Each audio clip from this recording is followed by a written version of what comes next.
I know exactly what you have been told your whole life. You have been told that you are too sensitive. You have been told to toughen up. You have been told probably 1,000 times not to take things so personally. You have likely spent years apologizing for your tears. But I am here today to tell you something important. The diagnosis you've been given is wrong. There is nothing wrong with you.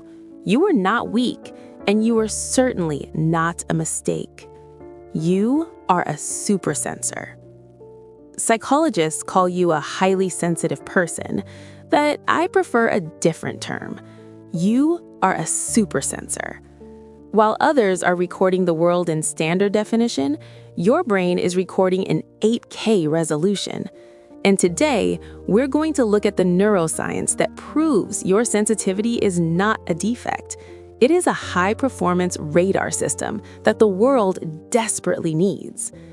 This is not a personality quirk, it is biology. To understand yourself, we have to look at your hardware. This isn't just personality, this is biology. Research shows that your brain processes information differently than the other 80% of the population. Think of the human brain like a camera. Most people's brains record life in standard definition, maybe 720p.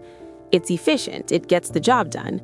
But your brain is recording in 8K resolution. Neuroscience has identified 3 specific upgrades in your hardware that explain why life feels so intense. Upgrade 1, Low Latent Inhibition, no filter. First, your brain lacks a filter. Neuroscientists call this low latent inhibition.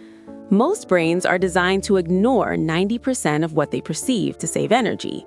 Background noise is treated as irrelevant, but your brain treats everything as relevant. You process the texture of the chair, the hum of the refrigerator, the mood of the person sitting next to you, all at once.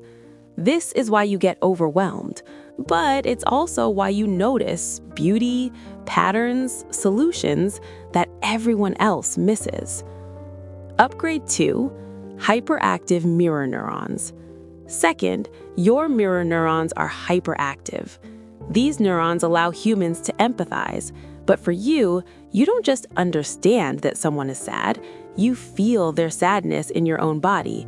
You are not imagining it. Your brain is literally simulating their emotional state. You are an emotional sponge in a world full of spills. Upgrade 3, depth of processing. Third, and most misunderstood, is your depth of processing. Psychologists call this the pause-to-check strategy. In conversations or decisions, you may feel slower than others. You may beat yourself up for hesitating or overthinking.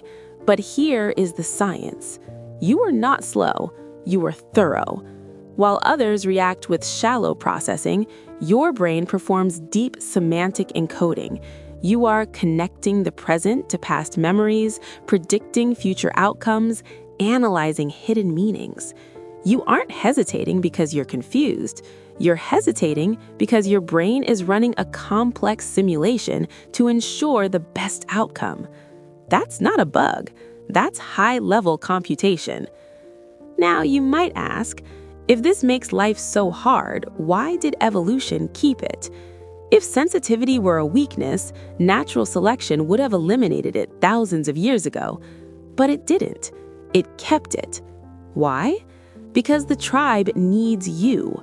In ancient times, the warriors hunted and fought. They were bold and risk-taking. But a tribe of only warriors would die. They would rush into danger without a plan. The tribe needed royal advisors. That was you. You noticed the storm before it hit. You sensed when someone was lying.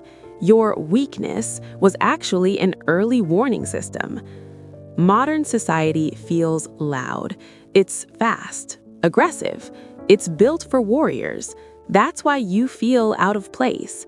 But being out of place does not mean being without value. When your system overloads, because you process everything deeply, you reach your limit faster. When you suddenly shut down or need a dark, quiet room, that is not you being dramatic. That is your RAM being full. Your system has overheated. The orchid versus dandelion metaphor. Science gives us a beautiful metaphor. Most people are dandelions. They grow anywhere, sidewalk cracks or gardens. You are an orchid. In harsh, noisy, toxic environments, orchids wither. And for years, you've probably blamed yourself for not being a dandelion. But research shows something powerful called vantage sensitivity. When an orchid is placed in the right environment, right light, right soil, right care, it doesn't just survive. It blooms beyond anything a dandelion can achieve. You don't need to toughen up. You need a greenhouse. When you curate your life for your sensitivity, you don't just catch up, you surpass. The prescription.